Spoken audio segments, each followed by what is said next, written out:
अस्सलाम वालेकुम। मालूमाती टीवी के मुअज़्ज़ज़ मेहमानों, मालूमाती टीवी के साथ मैं हूँ रजब अक्कास।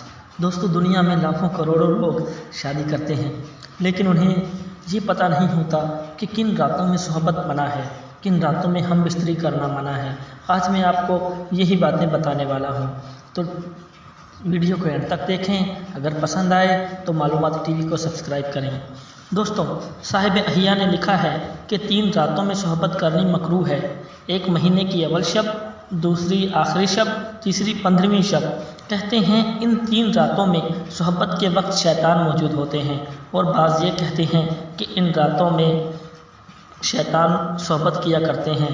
और इस अमर की कराहत इन रातों में हज़रत अली, हज़रत माविया और हज़रत अबू हुरैरा रज़ियल्लाहु अन्हु से मरवी है।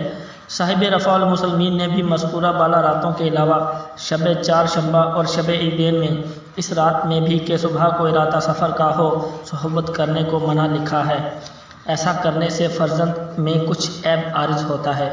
तिब नबवी में भी अबू नईम की किताबुल तिब के हवाले से लिखा है कि रसूलुल्लाह सल्लल्लाहु अलैहि वसल्लम ने हज़रत अली करीमुल्लाह वजह से फरमाया कि ए अली, आधे महीने में अपनी अहलिया से सोहबत न किया करो, क्योंकि इस तारीख़ में शयातीन आया करते हैं।